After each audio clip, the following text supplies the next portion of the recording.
বক মাছ করার রেসিপি।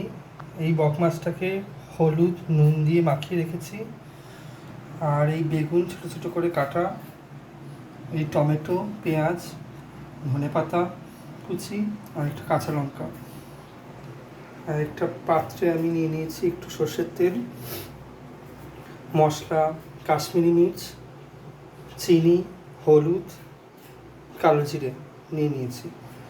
এরপর আপনাদের রান্নার প্রক্রিয়াটি দেখাবো। কড়াইয়ের গ্যাসটাকে সিমে করে নিয়ে এবার আমি তেলটা যথারীতি দিয়ে দিলাম।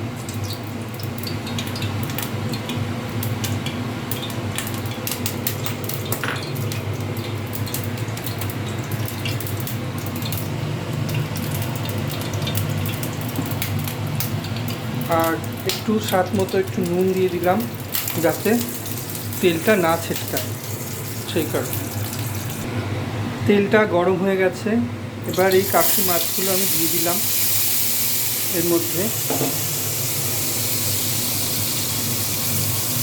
মাছগুলো আমি ভালো করে ভেজে নেব।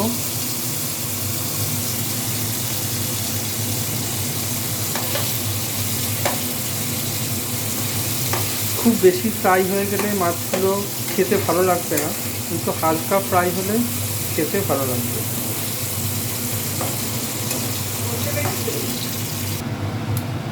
কড়াই আমি একটু কালো জিরে দিয়ে দিয়েছি, আর মাছটা আমি ভেজে রেখেছি। এরপর আমি বেগুনগুলো দিয়ে দেবো।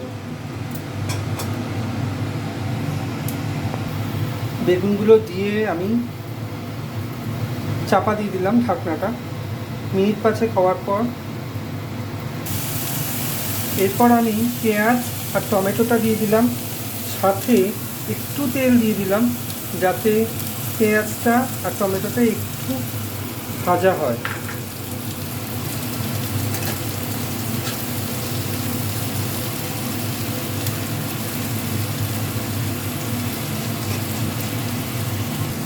এরপর এইটার মধ্যে আমি কাশ্মীরি মির্চ, একটু সামান্য চিনি আর একটু হলুদ দিয়ে দেবো।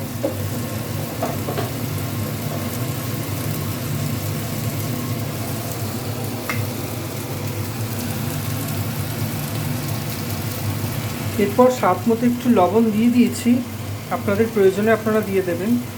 আর এই দুটো লঙ্কা চিড়ে দিয়ে দিলাম এর মধ্যে। এরপর একটু নাড়াচাড়া করে নিয়ে আপনারা এই মাছটা, ভাজা মাছটা এর মধ্যে দিয়ে দেবেন।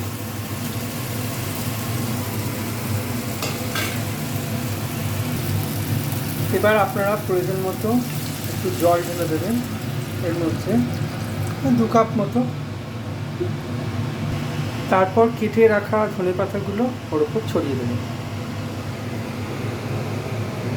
ছড়িয়ে দিয়ে ঢাকা দিয়ে দেবেন। 10 থেকে 15 মিনিট রাখবেন। আপনাদের বক মাছের তেল ঝোল বেগুন দিয়ে রেসিপি রেডি।